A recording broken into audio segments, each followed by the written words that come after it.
Welcome back to another episode of the Educated and the Reckless podcast with your host, Apollo P. and nobetternina. This is really awkward. Nah, man. So, something different, all right? For the people who are watching this, you get to see us. So we have some cameras, for your viewing pleasure. Yeah, and like you get to see how cute we are and stuff, and like you get to check out the whole fit. Let me show up the fit. Oh you see my the god, orange you're fit. such You a see the loser. stripe. You see the, you know what I mean? Okay. You know what I mean? That's a fit check. We get That's it. a fit check. All right. I'm really nervous. Yeah, so this is a little bit different. We're gonna, test the water, see what's going on until before we go all the way through it. But let me turn on my phone. But how you been, Nina? How's your week? Good. I didn't do anything. Actually, no. I went glow in the dark mini putt on Friday, which was cool because I haven't gone in a very long time. I lost, but and then I think that's it. I hung out with my cousins on Saturday. I hit up this Portuguese spot right by my house, and they give you like a shit ton of food for $8. Like I'm talking like it's like the chicken and the rice and potatoes, but like the potatoes, they give you like 15 potatoes for one person. Like it's pretty crazy for only $8. $8? Yeah. Oh, this is like the warehouse Portuguese style. Yeah, and then I think that's it. I played soccer yesterday, but that's normal now. Anyways, how was your week? Man, I do the same thing over. Can I move this? Go ahead. Why are you talking? Sorry. Yo. I told you this is awkward. Like, yo, just move it. Wait, okay. People are watching us. People will see us anyways. You know what I mean? Okay. All right. Let me just, before we move forward, just relax. The camera. Sorry. Think about it. Once you get into the pocket, like the camera, you won't even notice the camera anymore. You know what I mean? Okay. Yeah. So my week has been. I've been chilling, man. I've been chilling. I haven't really do much. Like I always do. I don't really do much. What'd I do? I didn't do anything. I didn't really do anything. Nothing at all. I changed. I'm on week. You didn't even go bowling? No, I didn't go bowling. I stayed at the crib on Sunday. Okay. And yesterday I came over at the station. But I changed up my Invisalign. So I'm on week 10. I'm 10 weeks in. And when do you get them off? Another 14 weeks from now. Okay. Yeah, so that's the process. And so far so good. Yeah. Are your teeth hurting? Like, I mean, they're hurting like kind of like I feel the pressure right now. Okay. Because I switched it out like 12 o'clock or 1 o'clock this morning. Okay. But oh damn! People are gonna see my ugly water bottle now too. Yo, chill. but the thing is when I switched on my Invisalign, I get do reviews, and so the doctor monitored and see my team. He's like, yeah, you got some good oral hygiene. Everything's tracking well, doing a very excellent job. I'm like, all right, cool. And I looked at like a before and after, so I've been doing it for like 10 months is like 2 months and 2 weeks, right? 10 weeks, you mean? Is what I said, 10 months? I was tripping. 10 weeks would be 4, 8. Yeah, 2 months and 2 weeks. Yeah, so I seen like the results 2 months ago, and like my recent ones, and I'm seeing the difference. At first, I wasn't really seeing nothing, but I'm starting to see the difference now. And I'm like, wow, my teeth are moving. That's crazy. But I wonder if it's like, obviously, like you can't really tell me, but like I wonder if it's like the same pain as like braces, like when you get your wires tightened and shit. Nah, I couldn't even tell you. I wouldn't know. Is it? After a while, do the tightenings get like loose? Not loose, but does it get like easier? Yeah, like sorry, I keep looking at myself in the camera too. Ahead. This is just the whole disaster. Go ahead, Nina. Get yourself off. No, but when they tighten it, when they tighten your brackets and shit, like after a day or two, then it's not painful. But like for the first day or two, it hurts to like eat anything. Well, it doesn't hurt to eat, but I understand like the pressure, and I feel the pressure. Oh, you know what is kind of sad? Yeah. Is right now I should actually be in Baltimore. Yeah. But I'm here. I'm really sad. So to my friends in Baltimore who listen, you know what? I heard about the 12 o'clock I love boys. you guys, and I'm sorry. And I'm actually really sad that I'm not there. I heard about the 12 o'clock boys out in Baltimore. How they 12 o'clock boys? What the fuck is that? They're a gang, man. A biker gang. Okay. A black biker gang. I didn't hear about 12 that o'clock boys? while I was there. So. Oh, so you got, yeah, 12 o'clock boys in Baltimore. Listen, I just minded my business while I was there. Yeah, the 12 o'clock boys. They're a biker gang. Okay, well. Oh, hold on. Am I right? That's great. Is that what you would have made me do if I took you with me to Baltimore to go and find the fucking 12 o'clock boys? No, I wouldn't want to find them. I think they're a biker gang. I don't know. I don't want to just start saying things and then. Okay, yeah, you're right. You're right. And we can't cut shit out because we're filming. Okay, you're right. They're just people that ride bikes. Yes. So all right. So the past few weeks, I've been thinking to myself, I'm like, am I an unfit boyfriend? I don't know. I've never dated you. I know, obviously, you never dated me, but you know how I give it up, right? You know my body. Yeah. Okay. I've heard. You've told me some stories. Yeah. So I'm telling you stories and stuff like that, and I'm sitting down, thinking back, and I'm like, you know what? Maybe I'm not meant to be in a relationship. Maybe that's not my prerogative in life. Yeah, but you've always said like you never want to get married. So like, what's the point of being in a relationship if you don't want to get married? You're right. But my thing is, getting married shouldn't be the finality of a relationship. So what's the finality? Death?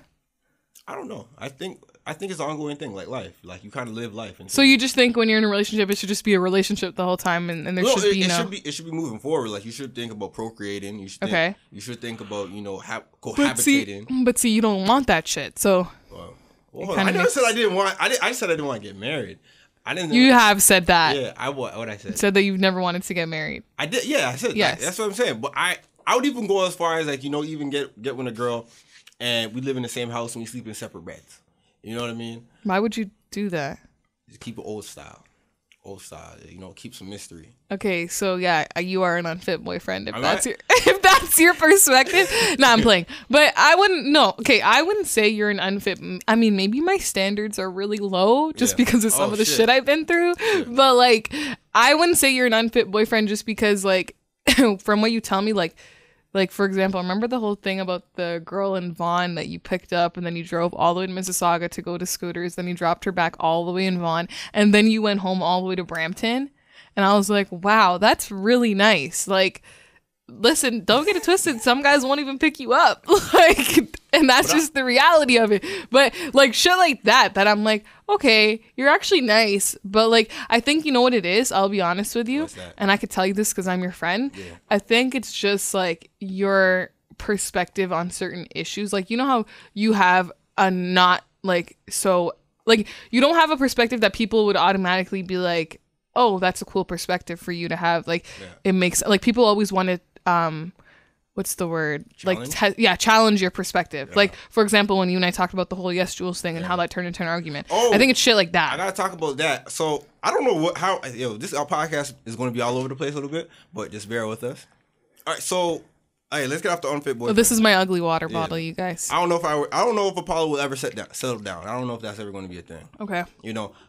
I don't know. But good thing you brought that up, because I was speaking with Big Jax and Bozak yesterday as they came in. They listened to the podcast, and they started critiquing me on how. Can I tell you something before you start? What's that? Bozak has messaged me a couple times talking about how crazy he thinks your perspective is. Yeah. I know. You know the thing is, my perspective, for what you know and a lot of people know, my perspective is that I don't fold on it. I don't. You don't. I will give you that. I'm 10 toes down. But I don't always agree with you. Yeah. So on my perspective, when I say something, it's like, yo, I really did ask mean what I'm saying. Mm-hmm. So he came in, him and Big Jax came in, and they're speaking to me, and they're like, yo, sometimes you say some things that are just out of pocket, wild. And I'm like, and I explained myself, like, yo, this is how I'm coming with, this is why I feel the way I feel, and this is what I'm trying to say. And they're like, yo, we understand. But he also said that I don't listen. He says I don't listen. They're saying, yo, you don't really listen, and you kind of just, go back and forth type of thing, and you don't really have like the discourse conversation. And where in a culture, in a society right now where everything's sensitive and people don't even take the time to look at everything in the full context, just taking like 1 minute clips and formulating an opinion about certain things like that, and having like ignorance based on the whole thing, is like, I'm coming in and I may know the whole context of something, but I may not be willing to go like, you know what, wait, let me hear your perspective, and then let me just chime in and let me tell you what's going on within the full sphere of what you missed. And that's what he was like, yo, when you and I have arguments, it's like, yo, it's like, it sounds crazy. He was getting anxiety. He was telling me, I get anxiety when you guys have arguments, because it's like, it just doesn't sound like it's going anywhere. It just sounds like we're just both bickering back and forth. And it's true, though. Yeah. When we do argue, it is just back and forth. Yeah. I can see that. I never really took it in, but I can see that you listen, but you don't listen to understand. You listen just to listen. Yeah. I feel like. And like, what's it called? I think that's why our arguments get the way they are. It's a good thing they told you that, because I actually didn't think of that. Yeah. Because when you say things, I've said to you a couple times, like, okay, I actually get your perspective and it actually makes sense, and then I'll kind of change my view on it. Yeah. But when I say things, you just don't fuck it. And that is why I want to rip my hair out half the time. Like, I be stubborn. I had a couple girlfriends tell me I'm stubborn. I had one girlfriend tell me, like, I was with her for like 2 years. Stubborn. She was like, you're stubborn. I can admit that I'm stubborn at times, but like, I'm set in my ways. You're stubborn to a different. Yes, you are stubborn. Yeah, I will say that you're stubborn, because there's times where I've wanted to bring guests on the podcast and you're just set at a no, and I'm like, okay, great. I'm dead. If you're watching this, man, I'm not really fond. Paulo doesn't want guests ever. No guests, no. Yeah. All right, so let's get into the topics. Okay. We had a beautiful rundown of what the show is about. So. You want to get into what, like, local stuff? Like, can we start with this Doug Ford shit? Because it's actually affecting me. Okay, yeah, let's talk about it. You think Doug Ford is bringing down the profits? Yes. I will say, okay, I don't know shit about politics. I'm going to be 24 this year. I've never voted in my life. Mm-hmm. I'm registered. I've just never done it because I'm not educated in politics. So why would I just vote and fuck up something? You know what I mean? Like, it just doesn't make sense. So I've never voted before, but this year I will be voting because Doug Ford has actually kind of low-key ruined my life in two ways. Because one, for those of you who don't know, I work at Vibe, and so Vibe is a community station. Because we're on the campus at York, we're funded like through the school, but now because he's taking away that funding and making things mandatory and non-mandatory, part of student life, the radio station is considered non-mandatory, so our funding is being cut, which is obviously affecting our dollars, our bottom line. And on top of that, I already don't have insurance. So for example, last week I had to go pick up a prescription at the pharmacy, and so you have the OHIP Plus? OHIP, it's done. They stopped charging it. April 1st. So I went to go pick it up last week on April 3rd, and the pharmacist is like, she's like, I can't charge it to OHIP anymore, so we're going to have to see if you're covered under anyone. I was only covered under my dad a little bit because I'm not a student anymore, and so I had to pay $40 out of pocket for something I normally pay nothing for. And now I'm scared because, like, birth control costs money. My inhalers... No, it was under the OHIP under 25. My inhalers cost, like, now that I have asthma, that shit costs like $90 per puffer, and it only lasts 30 days. I have to get a new one actually in like 2 days now. And like all that shit, and I'm like, I have to pay for this shit out of my own pocket now, which is fucking annoying. So yeah, I think Doug Ford really fucked up, and like the whole autism thing, how he's getting rid of the autistic classrooms. I believe that's what he's doing, right? He's also downsized classrooms in terms of maximizing. He's making classrooms bigger. My bad. I think that's a really bad on teachers, I guess. A really, really bad idea. When I was in the 3rd grade, you know how like every school have the classroom for the children who have autism. I like you could volunteer as a student to to help them out and stuff. And so I think it was in the 3rd grade I volunteered to help them out and stuff like that. And it's like just to know that like that those children aren't going to get as much attention that they do need and stuff, and like as much I guess attention, that's the word, that they need and stuff in the classroom. It's kind of like upsetting, and like the classrooms are going to be bigger and they're going to be a mix of like everybody. It's just, I don't see it going well at all. Hey man, I remember I grew up in a time where I went to this one school where we had grade 6s and grade 5s in the same classroom. I had a grade 7-8 split class. So I mean, for a lot of kids growing up, they probably never really experienced that. I mean, man. But you know what? Before you say anything, I just want to say this. What if Doug Ford is not necessarily fucking up Ontario, but he is more so planning ahead for the future? Because what I did see is that the Canadian dollar is going to take a hit again. We're still in a recession. The Canadian dollar is going to take another hit. So what if he's just, cutting back on money, so when that hit does come, we don't get hit too bad? But how does that? I don't know how that affects spending. Because like think of it. Well, I could be. You know what?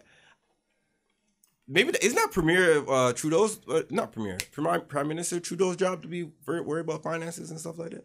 Federal, I'm not sure. I don't know shit about the government. Yeah, man. I will be honest with you. I know what I do know is that we haven't gotten out of recession, and I do know that Canada is spending a lot of money and revenue. Let's say money on just like frivolous things that may not be important that they should have really spent on getting us out of the recession a long time ago. Because we've been in the recession since 2008. Although that hit the America, we got hit too, and we still haven't gone out of it. Our dollar is trash though. Yeah. So. We should have been focused on business moves to get us out of the recession so we could start getting money back in Canada. But we've been fucking up spending like $3.5 billion on fucking solar panels for, I don't know, renewable energy. Like for parking lots like Walmart. Yeah, fucking renewable energy. Like put money into people's pocket. Like you got immigrants coming in yearly, monthly, and daily. And they're working at some bullshit places with like high-ass degrees and from the other countries. And the money's not the same, so they're working. Every time they work, they only get enough money just to pay bills. Like I'm not quite sure about you, but a lot of people who are working are only really getting enough money just to pay their bills, just to survive. That's what I'm getting. Like, that's not good. We shouldn't be living like that. We shouldn't. No, definitely not. I 100% agree. Yeah, I don't know. I'm very stressed out. Yeah, man. All right, we're back on this Nipsey Hussle topic. All right? Yes. Nipsey Hussle, a man who was telling the people about the business and about enterprise, entrepreneurship. What else I want? When we were recording last week, he didn't. Eric Holder, the guy who was shot and allegedly he wasn't arrested. He wasn't arrested. I think either just after we recorded or the next day. Yeah, I think it was the same day. I think it was later on that day. Yeah. Pacific Standard Time. Yeah. He was arrested while trying to enter a mental health facility. Yeah. What do you think about that? You think he's going to plead insanity? Because obviously, a lot of people have been saying he's going to plead insanity. And he's also, I think they said he's known to that facility because he checked himself in before. I could be wrong. I don't know. I don't know. It could just be an act to... Because a question I have that we also talked about on hashtag briefly before the show? Yeah. Where did he get enough money to hire the same lawyer that O.J. Simpson had? It's not money. You know what? I don't see. When I saw the reports of saying like last minute he got a retainer for Darden, something Chris Darden is his name? Chris Darden. I looked at it, I'm like, all right, retainer is you have to pay someone continually to get someone on a retainer, especially a lawyer. Mm-hmm. You can't just go like, yo, I'll put you on a retainer right now. Yeah. So he had to have had him from the past is what you're saying? I'm not saying that. I would say maybe Darden was like, hey, I see you're in a pickle. It's a high profile case. Whatever money you have, I'll take that as my retainer.